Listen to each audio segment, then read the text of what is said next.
So thanks for inviting me. And if you can go back to the title slide, please, Steve. Yeah.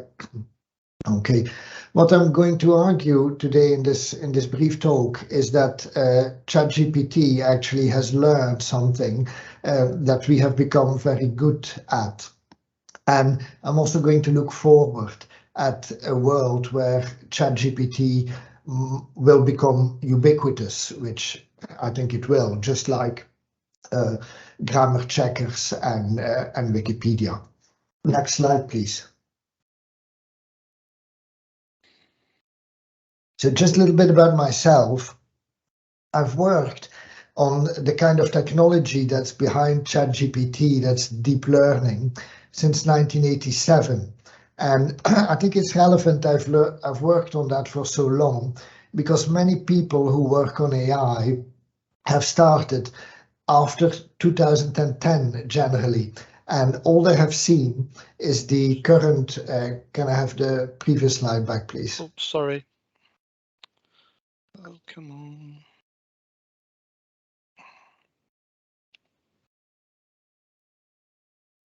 Okay. Yes, this slide, please. hold it there for a minute.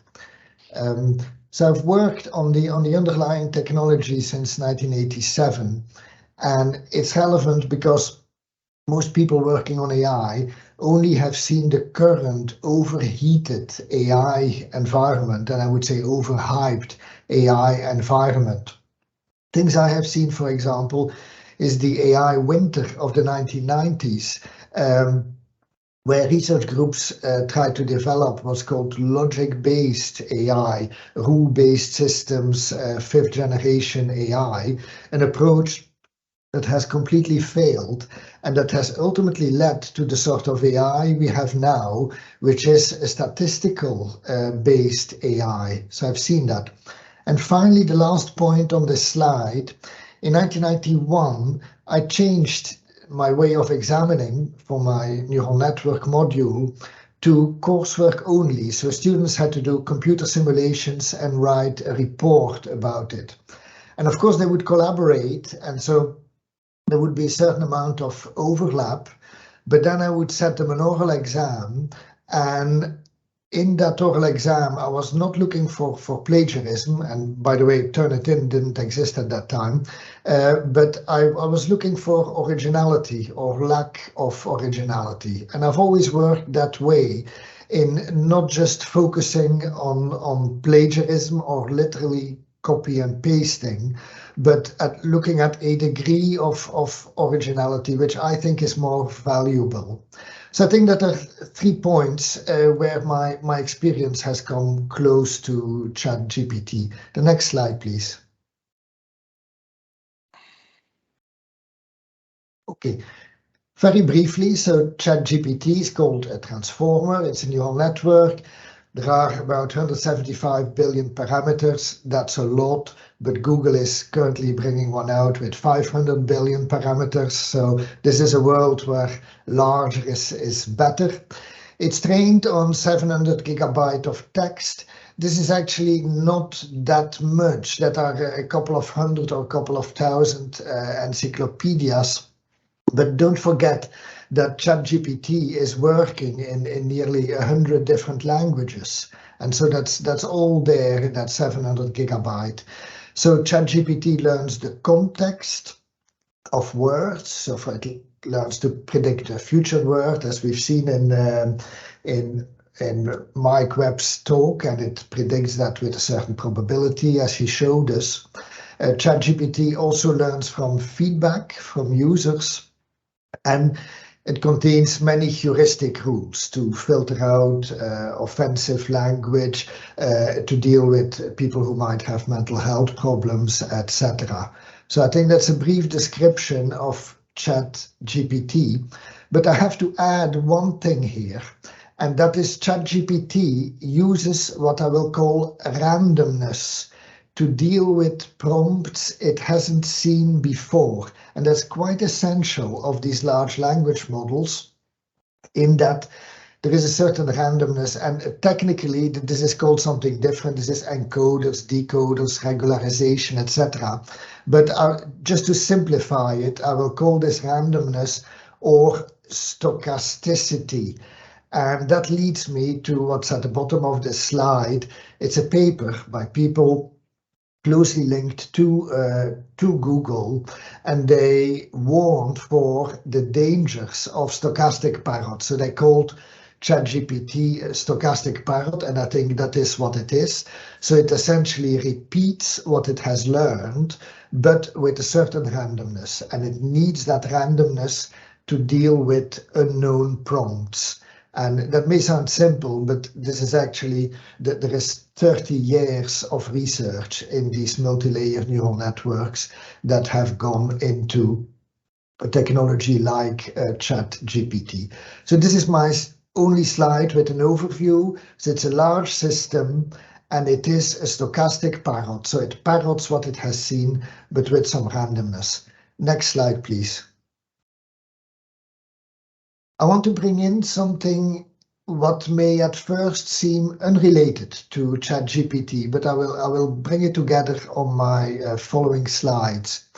This is something that was published in Nature just a couple of weeks ago. And somebody devised a measure of how original a research paper is. Now, of course, you can criticize that, and I think this measure is far from perfect, but Nature is a fairly serious journal, and I do think there is some seriousness to the research, and it should make us think.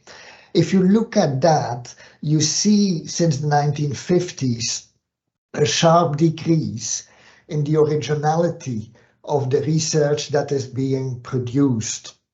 And at the same time, of course, we have an incredible increase in the volume of research that is being produced. When I started as an academic, the expectation was that my research group would publish about 3 papers a year. Now, the same research group at the same university is expected to publish about 20 papers a year. So expectations have massively increased in terms of research output, not just from academics, but also from students. Students tend to be fairly insecure, and so increased evaluation and often increased essay writing gives some security to the students that they will be well prepared for the final evaluation. So this is my point with this slide: a sharp decrease in the originality of output accompanied by a sharp increase in the volume of output in the university context. Next slide, please. So I would argue here that there is this increased pressure on students to write essays, academics to write research papers, grant applications. What I've seen, and I've marked many essays, reviewed many papers and grant applications, I think output has become more incremental than it used to be when there was less output. People often take, and I'm talking here about students as well as academics, often take a mixture of sources and bring these sources together, often with very little originality added. And maybe this is a harsh view of looking at it, but I'm also doing this to provoke you a little bit and to make us think. Because of course, producing a mixture of sources in a fairly random way is exactly what these large language models are doing. And again, why are we doing that? Well, of course, examiners and also reviewers have to evaluate a lot. And of course, if you read documents you're familiar with, you can read them much faster. You can mark them much faster. If you have something totally unusual, you stumble over it, you slow down, and the clock is ticking. You have so many essays to do. So I would argue here that there is a pressure in our academic environment, both on students and academics, to produce lots of output, by just looking at a mixture of sources and putting these together and adding a bit of randomness. And I think it's exactly that what ChatGPT is doing, really. It has learned 700 gigabyte of stochastic parroting produced by people like us and by our students. So it's holding up a mirror to the decline in originality, which I think we see in research. And my next and final slide, please. So what I want to reflect on here is on how to deal with that, because ChatGPT will not go away, and there will be versions produced by Google. Microsoft will refine its versions. I also think there will be versions of ChatGPT which are more domain specific and have deeper domain specific knowledge. If you're in IT, you will know that this is one way of increasing the quality of the output, is to slightly reduce the domain. So ChatGPT is certainly going to stay with us and with our students. I would argue that to deal with that in this world post ChatGPT, we will need to revalue originality and disruptiveness, and not settle for just bland work, of which I think we see too much.